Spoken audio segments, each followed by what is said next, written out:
মাইনুলিয়া দৌড় রে, আমাকে তোর বউ মেরে ফেললো রে, কে কোথায় আছে বাঁচাও গো। আরে কি হলো কি? এই তোর বউ এক্ষুনি আমার গলা টিপে মেরে ফেলছিল। ও মামা আপনাকে আমি কুকুর মারলাম? আরে ও কেন মারতে যাবে? তুমি গা ধোবা না, তাই দেখো তেল মাখিয়ে দিচ্ছে, তুমি গা ধোবা যে? ও তোরা স্বামী স্ত্রী তো চক্রান্ত করছিস। তোদের আমি দুজনের চুক্তি বুঝতে পেরেছি।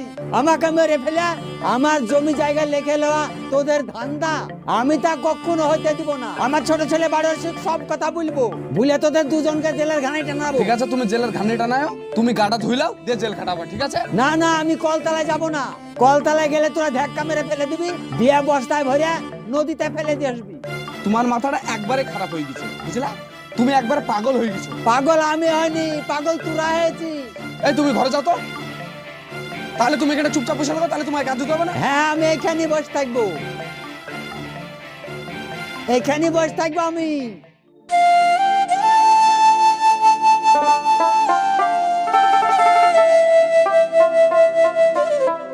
মুর্শিদ নাকি রে? মরেছি রে। হ্যাঁ বলো চাচা। এখানে একটু শুনে যা। জেনারেটরের কাছে গেলেই তো পক পক করে উঠবে, তেল ফুরিয়ে গেলেও তো জেনারেটর চলবে। এই চাচা আমি পরে আসবো এক টাইমে। হ্যাঁ খাইনি খো খেয়ে আসি। পরে লাই, এখনই আয়। একটা ভালো কথা শুনে যা। খাইনি চাচা, বুঝতে পারছো না, আমি পরে এসে এক টাইমে কথা বলবো। আরে 1 মিনিট আয়, শুনে যা কথাটা।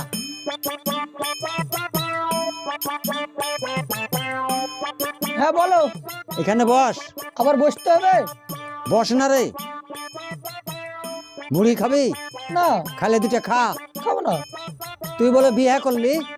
হ্যাঁ চাচা বিয়ে করলাম। তুই বিয়ে করলি তো আমাকে বলি না, তোর বিয়ের খানা খাওয়ার শখ ছিল রে আমার। এই হঠাৎ করে বিয়ে তো চাচা, কাউকে বলতে পারেনি খো। ও বরযাত্রী কটা গেছিল? ওই 80টে। শ্বশুর বাড়িতে খাইতে ভালো দিয়েছে তো? হ্যাঁ চাচা খেতে ভালো দিয়েছে। বৌমার সাথে কথাবার্তা ভালো করে বলিস তো? হ্যাঁ বলছে। যদি বৌমা কথাবার্তা না বলে তো আমাকে বলিস, আমার কাছে যুক্তি লিস হবে? ঠিক আছে। আর অষ্টমলা তুই তুই কি করে বেড়াচ্ছিস? যাবো, আসলাম আজকে, আবার যাবো কালকে, কাজ ছিল আজকে। ও চাচা থাকো তাহলে, আমার বাড়িতে আবার কাজ আছে, কাজ করতে হবে। আরে আর একটু বস। আরে চাচা এখন আর বসছি না, আবার পরে এক টাইম আসবো, এসে তোমার সাথে বসবো। থাকো, আবার পরে আসবো। এই শোন মুর্শিদ, আর একটা কথা ছিল রে। তোমার ওই দুটো কথা আমি আরেক সময় এসে শুনে যাবো।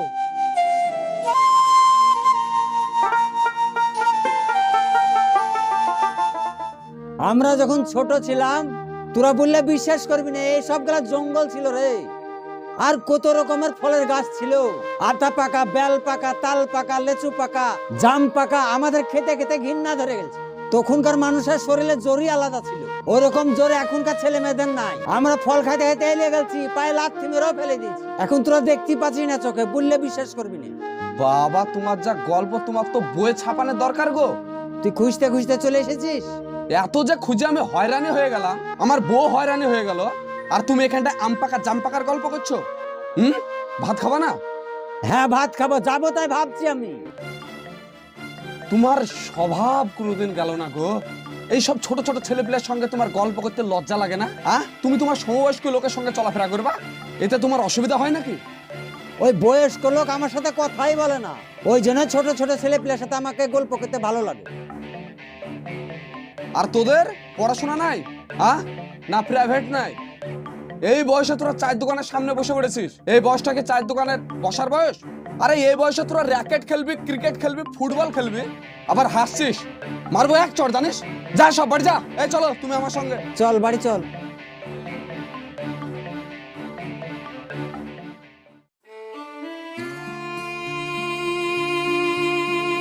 আব্বা, ও আব্বা, বড় ভাই বলছিল বলে তুমি খুব অসুস্থ। কি হয়েছে তোমার? তুমি বলে কারোর সাথে কথা বলছো না। আমি বাড়ি চলে এসেছি, আমার সাথে তো কথা বলো। আরে তোর সাথে কি কথা বলবে, আমাদের সাথেই কথা বলছে না। রাত্রেবেলায় সবাই একসঙ্গে খাওয়া দাওয়া করলাম, কথাবার্তা বললাম, বিন্দাস হাসি খেলা করে ঘুমালাম।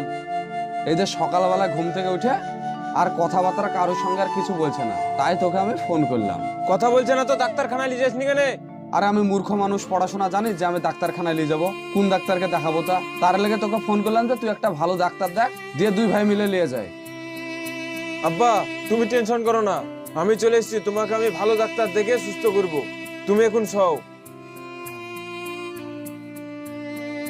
বুড়ি ভালো আছো? হ্যাঁ ভালো আছি।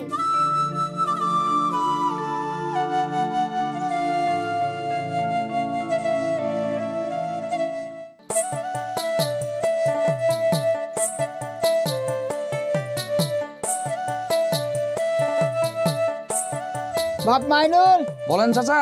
কাজ করছো নাকি গো? হ্যাঁ চাচাই কাজ করছি। পাড়ার সবাই গাহাগাহি করছে তোমার আব্বার গলায় কি হয়েছে? গলায় কি হয়েছে, বয়স হয়ে যাচ্ছে না এখন।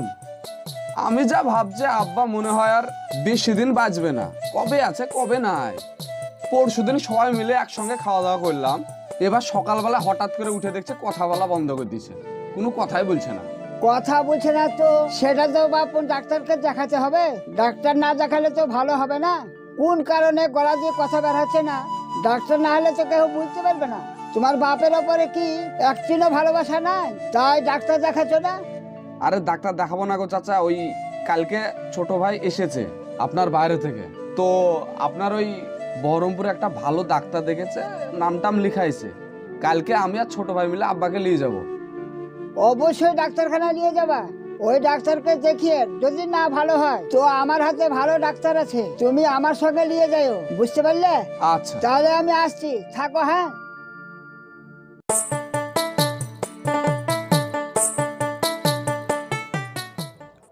কি ব্যাপার আপনারা এখানে? সমস্যাটা কি আপনারা আমাকে বলুন। ডাক্তারবাবু, গত 4 দিন থেকে আব্বা কোনো কথাবার্তা বলছে না, সকল সময় চুপচাপ থাকছে, মনে হচ্ছে একটা মনমরা ভাব। তার জন্য আপনার কাছে আসা। ও তাই? হুম। ঠিক আছে, আপনি উনাকে বেডে শুয়ে দেন, আমি চেক আপ করে দেখছি ওর সমস্যাটা কোথায়, তারপরে আমি বলছি। আপনারা একটু বাইরে গিয়ে বসুন, যান, যাওয়ার আগে ওনাকে বেডে শুয়ে দেন।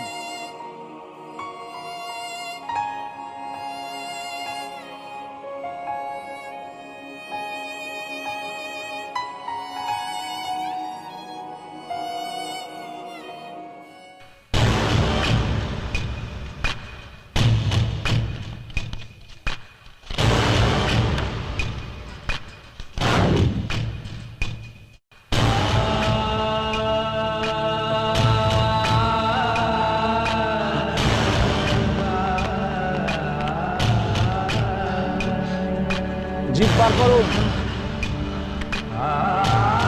ঠিক আছে, উঠে আপনি এখানে বসুন।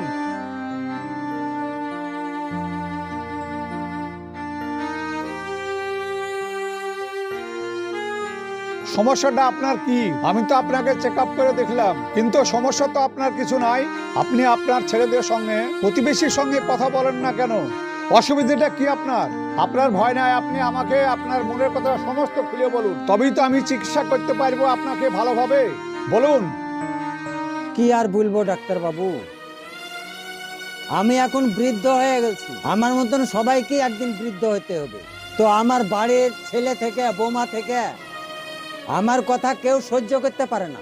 আমি কথা বলতে গেলেই সব সময় মারবো এরকম ভাব করে। আমি একজন অপদার্থ হয়ে গেছি ডাক্তার বাবু। বাড়িতে একটা কুকুরের মূল্য আছে, তো আমার মূল্য নাই। ওই কারণে আর কারোর সাথে কথা বলি না ডাক্তার বাবু। তাহলে এই জন্যই আপনি আপনার ছেলেদের সঙ্গে কথা বলেন না? হ্যাঁ ডাক্তার বাবু। তাহলে আপনার রোগ আমি বুঝে গেছি। আপনি এখানে বসুন, আমি আপনার ছেলেদের সঙ্গে কথা বলছি, ঠিক আছে? ঠিক আছে।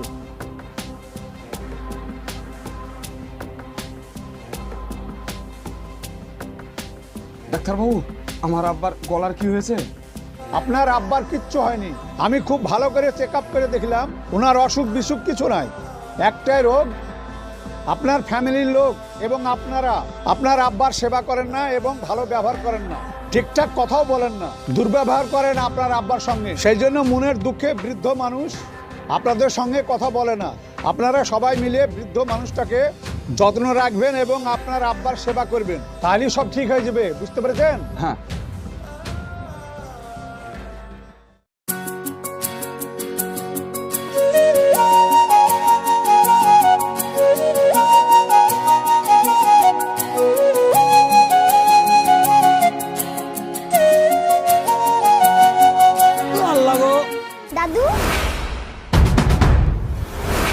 আব্বা